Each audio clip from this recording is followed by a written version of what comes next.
کاژێر هەشتا بە کاتی ناوەندی ئەوروپا و نەوە بە کاتی هەولێر هێمن عەبدوڵڵام لەگەڵ هاوکارانم لە ستودیۆ ئەوروپای ڕووداوە بەم مژارانە لەگەڵتانی.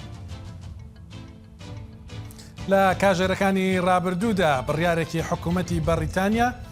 بۆ ناردنی کۆچبەران بۆ ڕواندا هەڵوەشایەوە دادگایەکی باڵای ئەوروپا بڕیارەکەی داوە. ئەمەش لە کاتێکدا کە بەریتانیا لە یەکێتی ئەوروپادا نەماوە. ئەم شەو لەگەڵ شارەزایەکی کاروباری کۆچبەران لە بەریتانیا باسی ئەوە دەکەین کە ئایا چی دیکە مەترسی لەسەر کۆچبەرانی کورد ماوە بۆی بنێدرێنە ڕواندا یان نە. هەروە سیاسەتی کۆچبەری بەریتانیا چی بەسەر دێت. اینجا گەشە بیبانی میوانمانە. ئەو خانمە کوردەی لە سیاسەتی فنلەندیدا ڕۆڵی هەیە و ئەم هەفتەیە بە جلوبەرگی کوردیەوە لە کۆنگرەی پارتی چەپەکانی سوێد چوە سەرسەرج و قسەی کرد. بیبانی ڕوونی دەکاتەوە کە کوردی فینلەند سەبارەت بە ئەندامبوونی وڵاتە لە ناتۆ چۆن بیر دەکەنەوە. هەروەها جوواکی کوردی لە ئەڵمانیا یا کوردی شەگەمایندا کۆنفرانسی ساڵانەی دەبەستێ. ئەو دامەزراوەیە چالاکترین دامەزراوەی کوردیە کە حکوومەتی ئەڵمانیا وەک نوێنەری دیاسپۆرای کوردی لە ئەڵمانیا مامەڵەی لەگەڵ دەکات. لەیلان هەکاری یەکێکە لە بەڕێوەبەرانی دامەزراوەکە و ئەم شەو لە دیاسپۆرا میوانمە.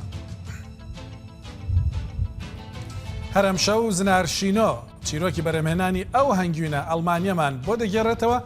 کە بەدەستی کوردێک بەرهەمدێ. هەنگەوانێکی کورد دەناسن کە لە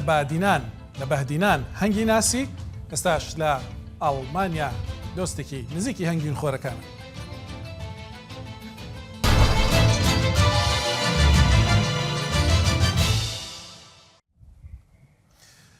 ئەم هەفتەیە هەفتەیەکی زۆر پڕ لە دڵەڕاوکێ بۆ بەڕاستی بۆ هەندێک لە کۆچبەرانی کورد لە بەریتانیا. هۆیەکەی ئەوە بوو کە فڕۆکەیەک ئامادەکرا بوو بڕیار وا بۆ نزیکەی 40 کۆچبەر لە بەریتانیاوە بباتە ڕوواندای ئەفریقا. ئەو ڕوواندایی کە کورد لە هەواڵەکان هەواڵی کۆمەڵکوژی ڕوواندایان بیستووە ڕەنگە بەشێکیشان لەوەوە ناوی ڕواندا بناسن کە فیلمێکی بەنێوبانکەیە بە ناوی هۆتێل ڕواندا. ئەو کۆچبەرە کوردانەی بەریتانیا کە دڵەڕاوکیان هەبوو بڕیار وابوو بە فڕۆکە ببردرێنە هۆتێل لە ڕواندا وەکو فیلمی هۆتێل ڕواندا، بەڵام بۆ ڕزگارکردنیان لە کۆمەڵکوژی بەڵکو بۆی کە سزان بدەن، چونکە بە شێوەی نایاسایی هاتبوونە نێو بەریتانیا. لە دوایین چرکەکاندا حکوومەتی بەریتانیا ناچار بوو بڕیارەکەی ڕابگرێ، چونکە دادگای باڵای مافەکانی مرۆڤ لە ئەوروپا ڕێگەی لە جێبەجێکردنی بڕیارەکە گرت. بەڵام ئایا ئەمە چۆن دەبێت؟ ئایندەی چۆن دەبێت؟ خۆ بەریتانیا لە یەکێتی ئەوروپادا نەماوە، بۆچی پابەندە بۆ بڕیارەی دادگایەکی ئەوروپیەوە. فازیل کاوانی شارەزای کاروباری کۆچبەری لە بەریتانیاوە لەگەڵمە. کاک فازیل، ئەو بڕیارەی کە دەرچووە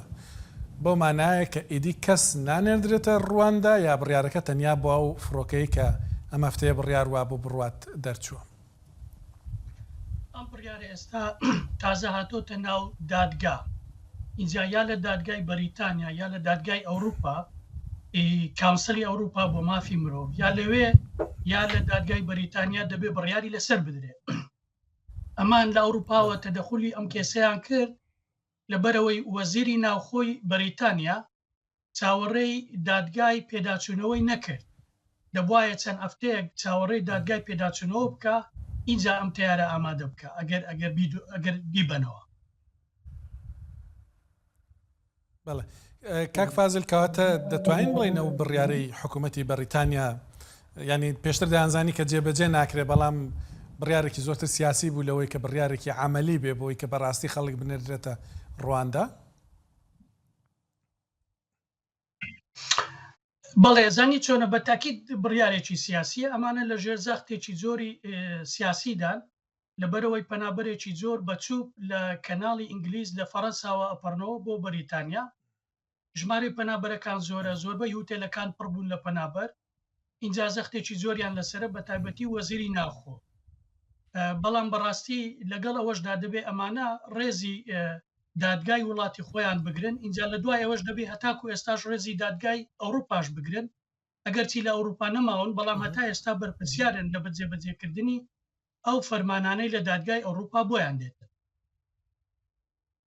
بەڵێ بڕیارەکەی بڵین بڕیاری نردنی خەڵک بۆ ڕواندا کاریگەری هەبوو لەسەرەوەی کە کۆچبەری کەمتر بێنە بەریتانیا لە ماوەی ڕابردوودا چونکە بەردەوام ئامارەکان بڵاو دەبنەوە. بەڵێ بە تاکید ئەمە ترسێکی زۆری دروست کردووە خەڵکانێکان بە تاکید بڕیاریان داونێن بۆ ئەم وڵاتە واوانەی لە وڵاتەش دەژین لەوە ئەترسێن بیانێرن بۆ ڕەوەندا. ئەم جۆرە بڕیارانە تەسیراتی بە تاکید دەبێ اینجا لە ماوەی درێژخایەنتریش تەسیراتی زۆرتریشی دەبێت خەڵک دەڕۆنە وڵاتانی تر. بەڵێ ئێستاگەر نمونەی ئەڵمانیا وەربگرین بە حکومەوەی کە بەڕێستان شارەزای کاروباری کۆچبەرانن لە بەریتانیا نمونەی ئەڵمانی ئەوەیە کە پێویستیان بە هێزی کارە خۆیان داوا دەکەن کە کۆچبەر بێن بۆ ئێرە بۆ ئەڵمانیا و هەندێک پێوەریان هەن بۆ هێنانی کۆچبەر بۆ ئەڵمانیا. بەریتانیا ژوایە پلانێکی وا هەیە پلانی کۆچبەری هەیە سیاسەتێکی ڕوونی کۆچبەری هەیە بۆ هێنانی دەستی کار هەیەە بۆ ئەو سکیلانەی کە لە وڵاتی خۆیان نیانە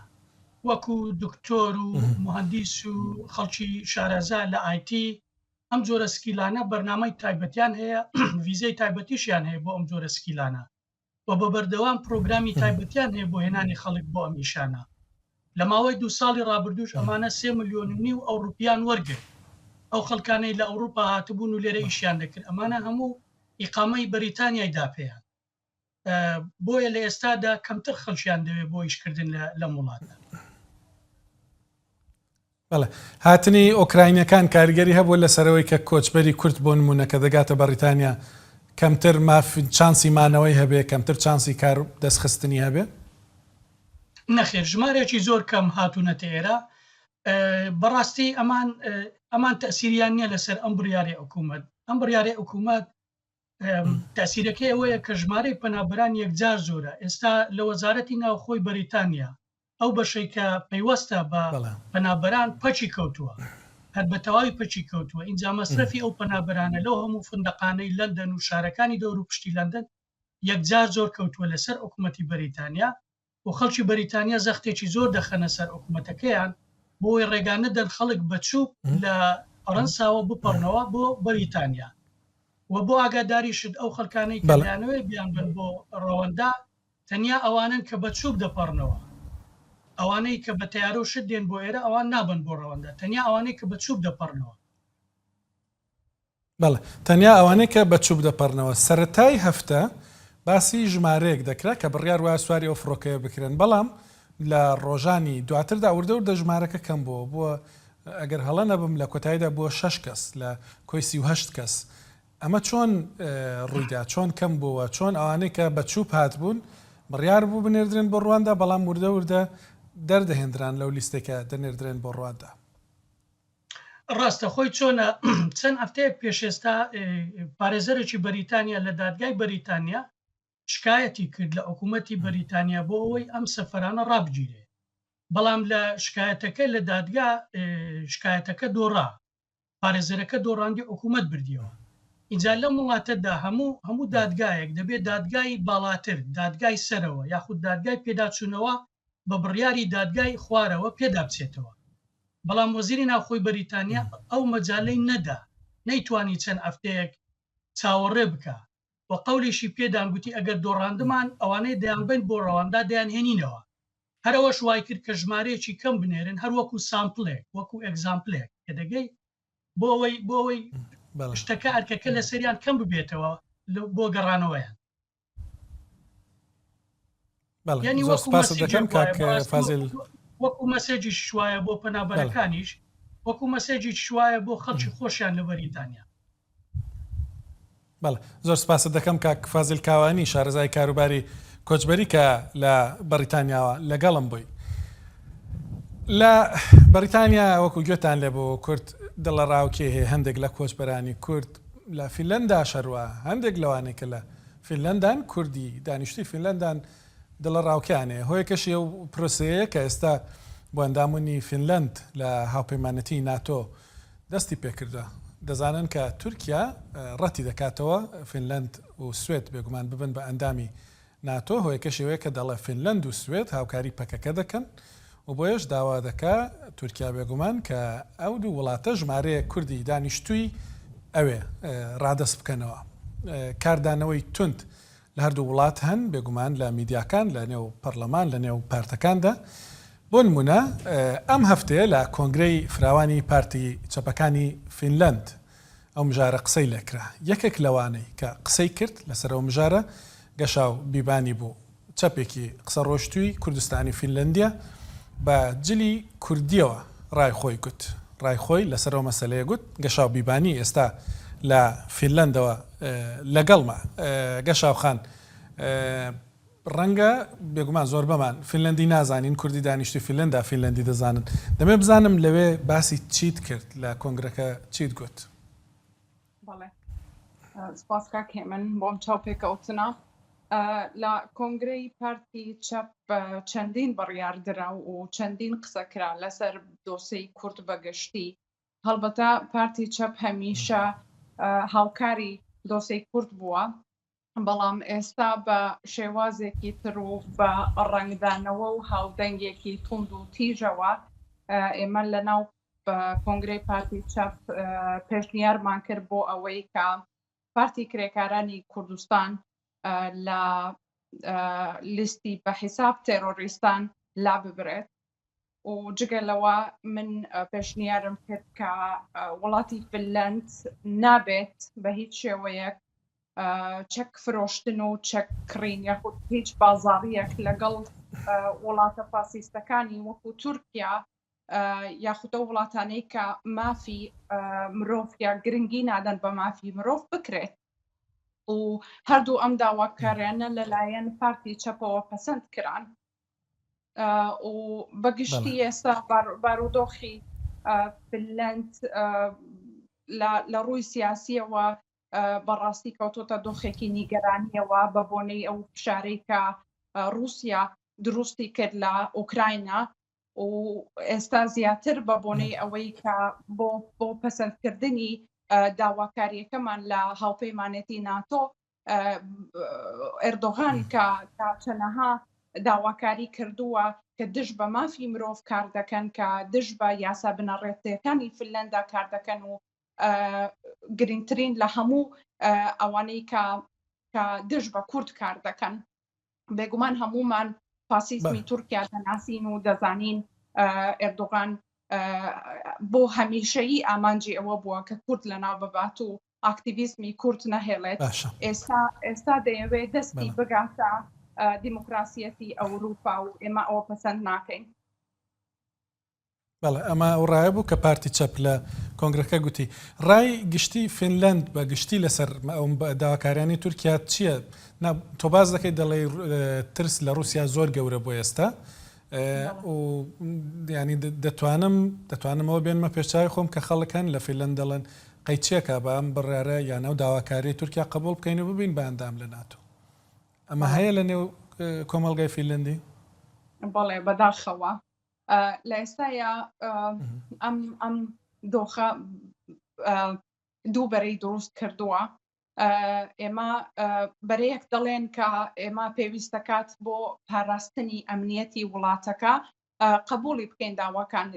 داواکاریەکانی ئەردۆغان و یاخود دوایی پاچەکشەی لێ بکەین و بەرەیەکیش طبعاً کە فینلەندا وڵاتێکی ئاشتی خواز بووە لە هەموو جیهاندا ناسراوە بە کاری ئاشتی خوازی دژ بە هەموو جۆرە میلیتاریسمێکە مەترسی ئەوە هەیە کە کۆگەی موشکی ئاتۆمی لە فینلەندا دابمەزرێت یاخود بنکەی ناتۆ لە فینلەندا دابنرێت ئەم بەرەیە طبعاً بەرەچەپەکانن زۆرینەی کە دژ بەم بڕیارە وەستاون و جیاواز لە ساڵەکانی پێشوو کە بۆ بڕیاردان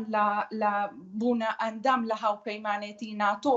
ئەم ساڵ گشتپرسی نەکرا ڕێفراندۆم نەکرا بۆ ئەوەی کە بزانن ئایا ملەتی فینلەندا ئەندامبوون لە هاوپەیمانەتی ناتۆ پەسەندەکە یان نا بڕیاری حکوومەت بوو و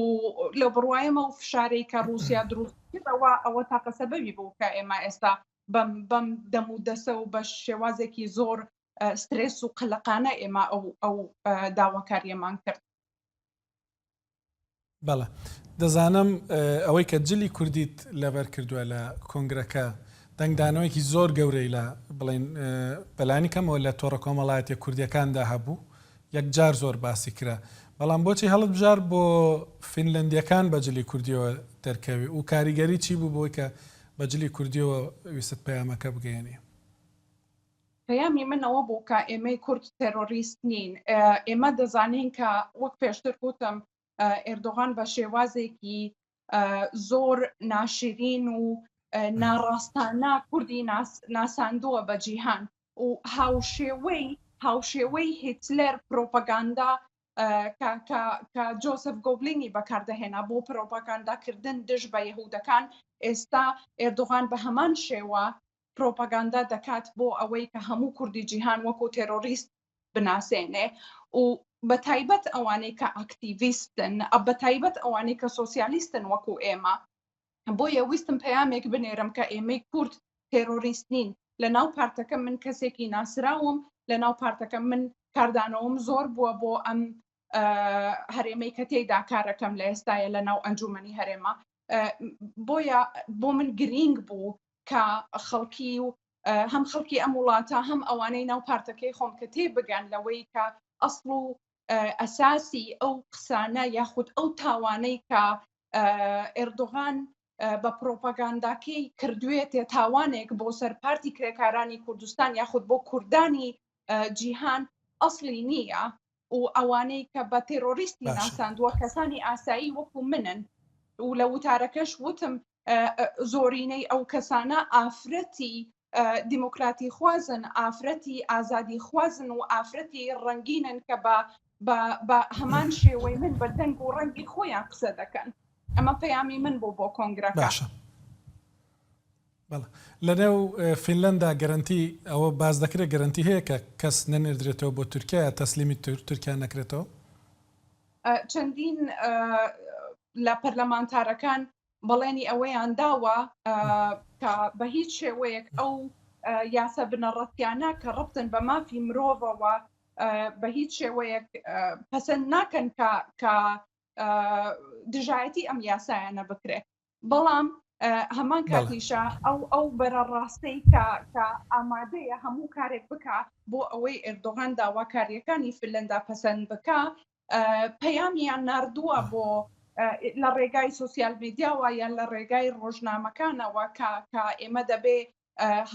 هاوکاری تورکیا بکەین تاکو داواکاریەکانمان پەسەندکەن بەڵام تا ئێستا پشتگیرێکی زۆر هەیە بۆ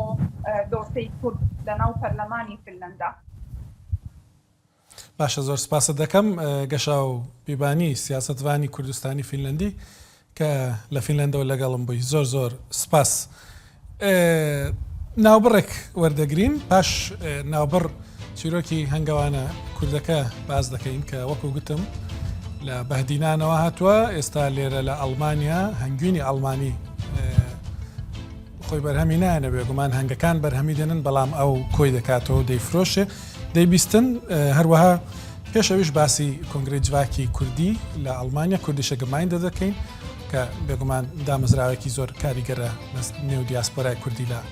ئەڵمانیا.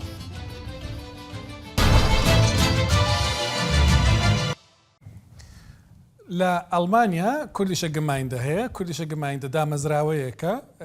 بۆ کوردی دیاسپۆرانشینی ئەڵمانیا کاتێک کە کۆنفرانسێک دەبەسترە کۆنفرانسی ساڵانە هەبوو پێش کۆرۆنا هی خۆگونجاندن ئەوەی کە لە ئەڵمانیا پێڵەن ئینتەگراسیۆن هەمیشە کوردیشە گەمایندە بانگ دەکرا وەکو نوێنەری کورد لە کۆنفرانسەکە بەشدار دەبوو ڕاوێژکاری ئەڵمانیا بۆ نمونە ئەنگەلا مێرکەل لەگەڵیان دادەنیشت باسیەوە دەکرا کە چۆن وا بکەن پێکاتەکان لە ئەڵمانیا پێکەوە باش بگونجن ئەم دو ساڵی قرس بوون تێپەڕین کۆنفرانس نەبوون کۆبوونەوەی گەورە نەبوون بەڵام ئەم ساڵ کوردیشە گەمایندە کۆنفرانسی خۆی دەبەستە کۆنفرانسی ساڵانە کۆتایی ئەم هەفتەیە سبەی دوو سبەی بەرنامەیان هەیە بەرنمەیەکی بەتەمان دەڵێن بەتەماین گۆڕانکاری ڕیشەیی بکەین هەروەها مژدەیەکیشان پێەیە مژدەیەک بۆ کوردی دانیشتووی ئەڵمانیا بەڕێز لەیلا هەکاری لەیلان هەکاری لێرە میوانی منە یەکێک لە بەڕێوەبەرانی کوردیشە گەمایندە کە سبەینێش بگومان لە کۆنفرانسەکە بەشدار دەبێت لەیلان خانم تو گەلێکی بخێراتی دوو ڕۆژن بهێت وێ چ ڕوو بدە ئەجێندایە کۆنفرانساوا چییە؟ سپاس کاک هەمەش بۆ بێ دەرفەتێ سبێ وەگۆ وەکتە گوت ئەم کۆنگرا خوال دارتخینن divê kongrê de Komîta Rêveberiyê nû tê hilbijartin, serokatiyên nû tên hilbijartin. Ecendê me pirin rastî we got zanî yani em civaka Kurd berxwe fire dikin karê me gelekê pir ecendên giring hene wek kampanyekê nû em dest pê kirî serê vê salê de me dest pê kir Anti-Kurdische Rassismus me dest pê kiriye komîtak ئەوەیە ئەم ڕاستی ئەم چاوا کار بکن ئەم چ بکن دژی vê necat peresiya got hemberî Kurdên me li Almanya têkirin rawestin. Necat peresiyek dijwar heye rastî hem ji aliyê netewên dide wek Türk, Ereb, Faris û hem ji aliyê Almana dijî. Yani em dibînin rojana zarokê me tênşkenandin dilê wa tênşkenandin li dibistana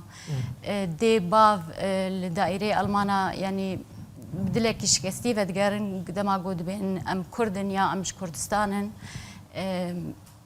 divê yani em kar bikin riya vê kampanya got em Alman li vê de me qabûl bikin em Kurdin وڵاتê me Kurdistanin. Zanyarî bi zimanê me, werger bi zimanê me. Em netewek bi serbixwene xwedî çand, ziman, kultûr, mêjoya xwe ne em ne bi girêdayên kesekî vê yani em ne Sûrî ne, ne Iraqî ne, ne Türkin ne jî Farsin. Em Kurdin ji Kurdistan hatin. Ev yek ji mijaran e. Ev kampanî ji bo vê mijarê ye. Me komîta wêna damezrandiye rastî kesên me profesorên me pisporin hene di vî warî de Almanin, Kurdin, nivîskar, rewşenbîrên me hene êgo bi zimanê Almanî di rekandina Almanî dinivîsînin û vê yekê digînin Almana yani narîna Almana bi giştî. Em gelekî ser vêna bisekinin em dixwazin ev kampanya me serkeftî bi rastî û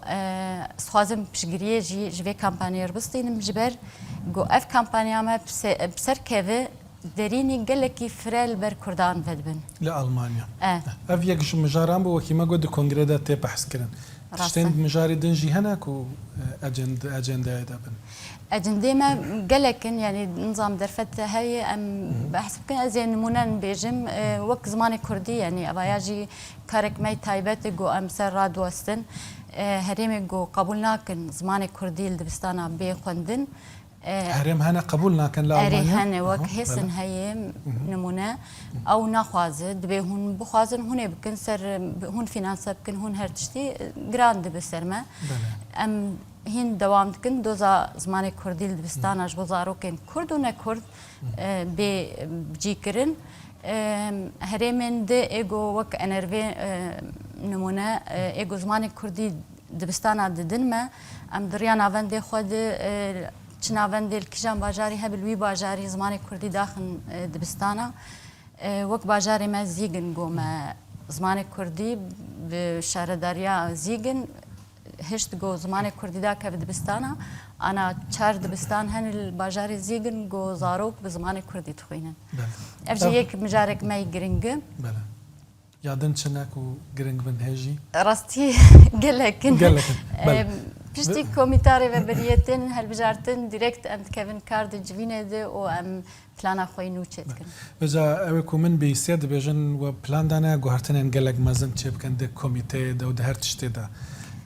Fokus li ser çi dibe? Nifşa nû an jî? Erê. Rastî tiştek ez gelekî pê xweşim ev guhartina got ji Komîta Rêveberiyê diçê bibe me jinên Kurdî nû amadekirine jin yani ji mara jina ez dibêm vê carê wê bêtir bi ji mara mêran jinên nû tên nav me tên Komîta Rêveberiyê. Ev tişekî gelekî baş e. Gelekî baş e. Wekî min di destpêkê de jî behs kir li Almanya ez dizanim gelek cara bêtirî cara dewleta Almanya we wekî muxatab werdikire. Pirsgirêkekî Kurda heye yek têgirtin li cihekî digel we daxive Wezareta Derve digel we daxive. Pirsgirêkeke Kurdan heye digel we daxivin. Karîgeriya Kurdîşe gimayîn de li ser biryaran siyasî li Almanya çi qas mezin e? Rastî yani li we dipirsin lê çi biryar çawa کاریگەریەوەی هەیە ئەرێ کار سەر دەبێ یعنی ئەز بشانازی دەبێژم گۆ یەکەم دەستگەهێک کوردی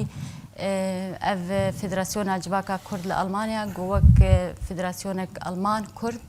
gihayî wê asta got Alman hikûmeta Alman destgehên Alman ev bawerî danê deyê û war kar dikin projekta din wa nerînê wa dibînin di rêya civaka Kurd bi derbas dibin kongir û konferans komcivînên bilind êl vî welatî mixabin polîtîka Almanî xêzek wê rast heye serdimeşe naxwaze kesin de xweşxwe عاجز بک ji bo Kurda em ji ser gelekî kar dikin dostê me Alman ê nav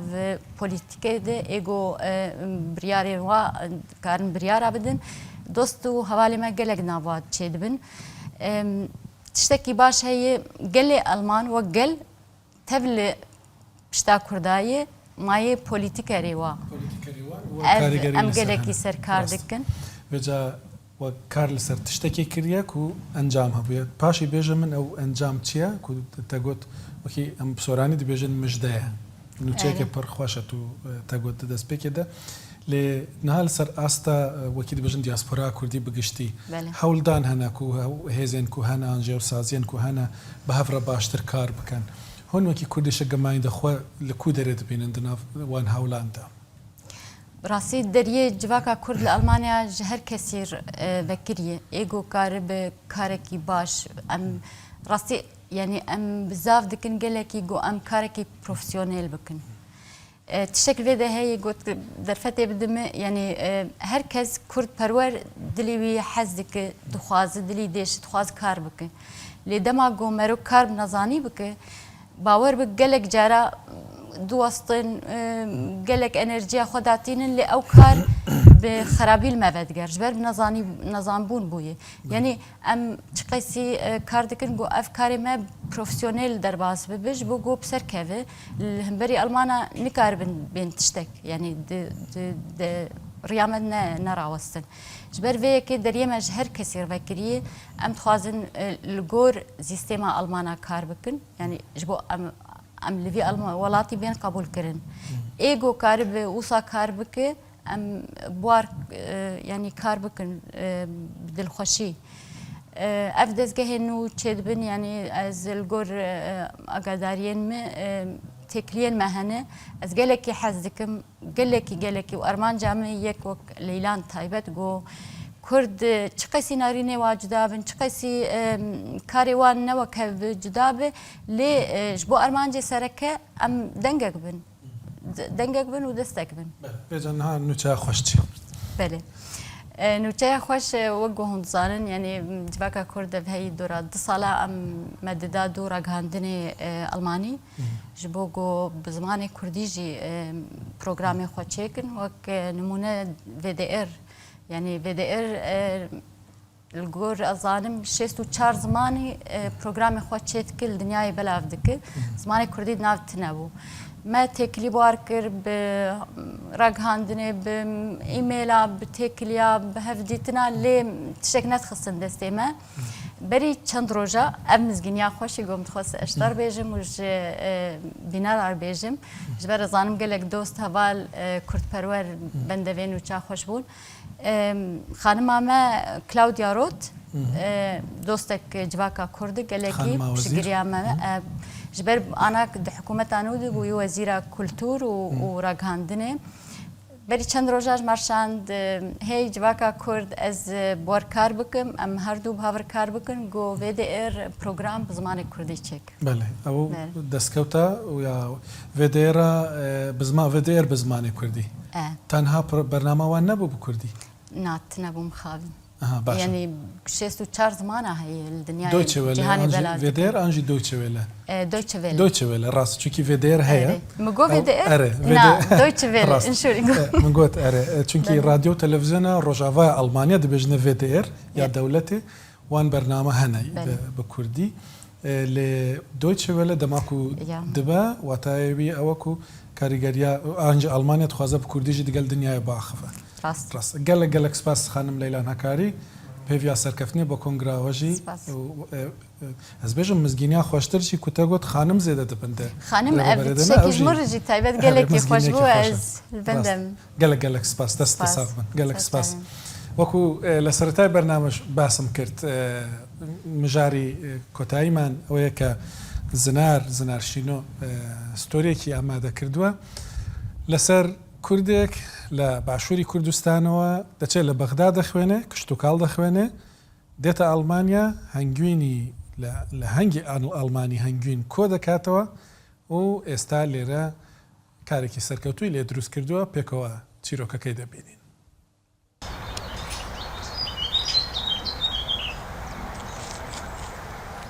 ئەم تیمێ ڕوودا و vexwandîne di nav xuştirîn cîhana xwe ya taybet.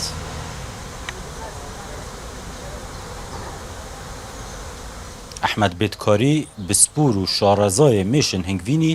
li baxçeyê xwe li bajarê Neuss li Almanya. Ezmûna xwe ya bixwedankirina mêşin hingvînî bûme bihez diket. Ehmedê xelkê başûr û bajarê Duhokê ye li paytexta Iraqê peymangeha çandiniyê xwandiye û ji salên heştêyan yên sed sala derbas bûy ve ew û mêşin hingvînî bûyne hevalcêmek lê li Almanya ew fêrî rêbazên nû yên karê xwe yê dilxwaz bûye. Tu neşê bigavê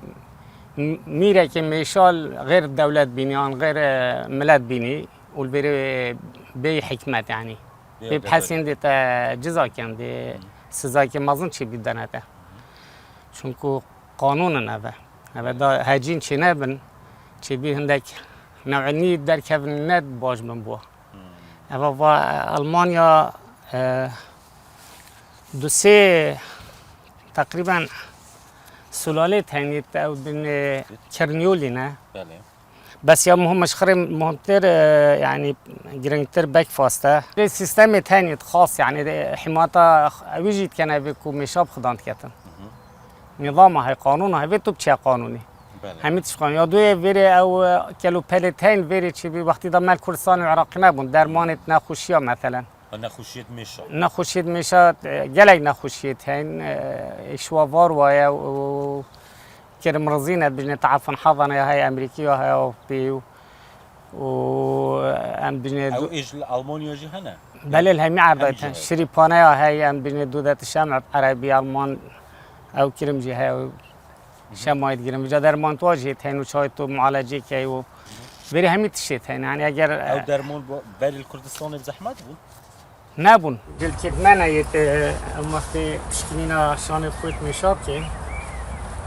میشانگیلی بیت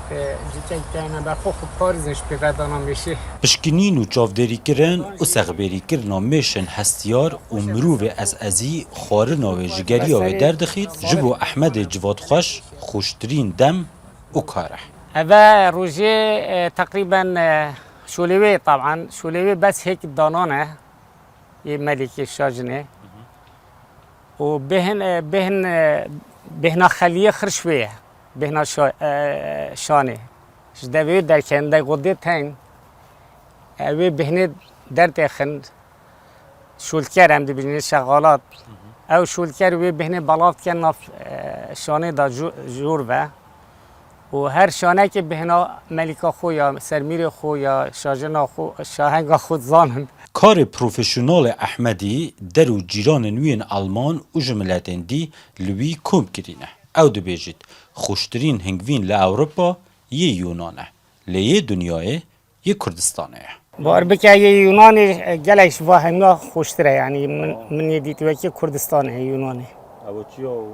بله او نزدیکی میه بس یه آلمانیا طاماوی فرقه چونکو ویره ساره و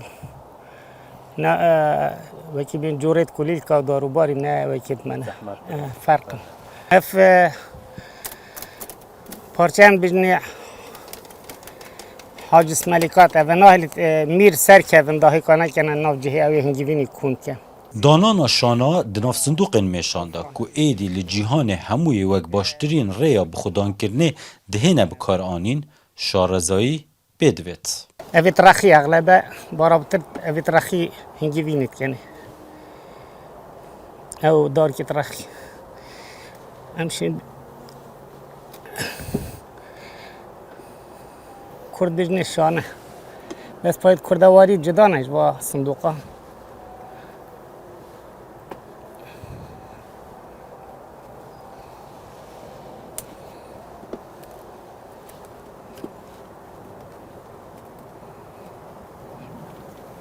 باشه این دیوینی تیلا Di nav komaleyên taybet bi hengewanan li her du bajêrên Neuss û Düsseldorf Ehmed çalak e. 2014 Almanya çumet komala mişit hingivini bajêr Düsseldorf Ulveri wa وقتی از بو مندام گل و شل خیدانم پشتین گاو بو من سه شل خیدی کرین و گل میشه کادی دوی دی میشه رخه کی دی کرین بونش بله جانا خود کمین مشته هبو کنگ از خود در چوی چاندن مول بغداد من خواندی و هر از ما مصابون پیمانگاه تکنیکی بغداد چاندنه پشتین گاس مخوفه گو هست بو باشور عراقی هم دی بیجین کوفه ویری جنگه و پیمانگاه تکنیکی لوری بوده چاندنه. از بغداد لوری جو هر من سر مجوانا پیمانگاه شول کرد. Karê sîstematîkê Almanya ku ta digehîte destnîşankirina şahengê û rengkirina wê li her salê bi rengekê cuda bala Ehmedî kêşaye. Eve mîre. Mîre veri meşta ve ev salaya mena sabah kiriye. Vitem pişta ve sabah kein. و هر ساله که صبح خواه هی یعنی سالا ایکی هم دی بیجن 2001 آن 2011 و صبح سپی بید مثلا 11 12 Kî biryarê ded? اوه قانون آلمانیا Almanya. بله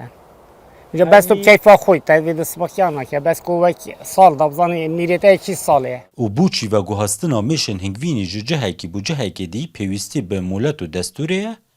dipirsin. هر دوره که به دوره کادی باجره که برخه که دی او وری ریوبریه که هیا تندرستیه و که هم دیوژن بهتر خانه دفن کردستانه و تو پی آگه که او دهن پشکنین کن تسته که چه کن که ایش نخوشی لیه آنه اوش نخوشی تعفن حضانه او کرم رزین او شوید ترسن وجدي اگر ايش لنا بنادينا ورقه كدنا تا ورقه حقي هي كتو هر عدا كبي ابي نير مرو فناده چون قالت لا سعنينا يتفادام Ji Qur'ana pîroz ta ku pendên pêşînan Ehmed gotinên derbareyî mêş û hingvînî dizanît. نشانگیوینی گلک گودن مازنا جی سر هاتین و گلک عاشقا جی سر هنگیوینی شعرت نویسین و بحث هنگیوینی کری و دلبرت خو Gote herî xuşkîşke. بله Kîş gote şemiya xuştire. Gotinên mazina li zira dana. Ya gelek. ام بیجین آشو میش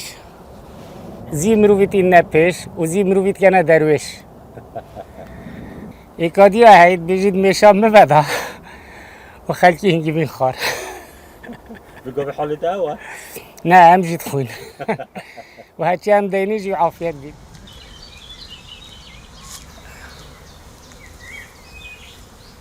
Di navdaristaneke biçûk ya kêleka bajarê Düsseldorf dike li komaleya hengewanan ew endamê wê ye û kêşeya cihekê taybet bû mêşan wan heye. Ehmed serperiştiya projeyê diket. Her çende ew gelek ji cihî razî nîne. جای تایبت کمالا میشید هنگیوین یا دیزلدورف ناوی اپیدا ملیفیره اف کمالا سال بری 1900 هاتی آبا کرد یعنی 1700 تشکی هم دی بجی 709 تقریبا جلوری بس کو خلک به هیواتا و حش میشاب کن و دیتین بنندان به کمالا داو گله جیب خداند کن و بری جهه کماله اف جهه بله او جا 4 جهه دیجی تن و کی بجهی بله Cihê münasib نه والله اف جهه و بری و کم بجیم بجارتی هل بجارتی او جه او کابرا دیاره شولی نشولی میشه تینگی بینی بویه و ناحیه علمیه چه بینه شهرزا بود چون که بری نظمش جهدی نظم تره و دارو بار رخت يعني مش بيت قلق بلند بيت وحتى فري بيت مش عردك بلند بيت وكي عين طيارة وقت المطار تفريتن جهوی وصل مسرحه بو فریناوی خوش بید داداناوی جا خوش بید اول ویری برای خود ده چند بلند بن و زفرن حتی چن و بری از و مام احمد خاطر جهف بخوازین ممکن نبو جنه پرسم که او مشوانن آلمان شکری ددن میشن خو یا نه همی دنی دنیا همی یعنی اگه میشاب خداند کرد ایلا داده و شکری یا تشتاقی تایبتیه شکر او گل بجا اگر هنده عرض پروتئینات شاب خونن نافدا ویتامینات اکید شکر او جدانه پشتی اوی برسه و شوک بو من مام احمدی دناف جیهاناوی خوش و پری هنگوین دا دهیلا زناشینو روداو آلمانیا بەڵێ باڵکێش بوو بەڕاستی بە تایبەتیش کۆتاییەکەی وەکو گوێتان لێ بوو هەمیشە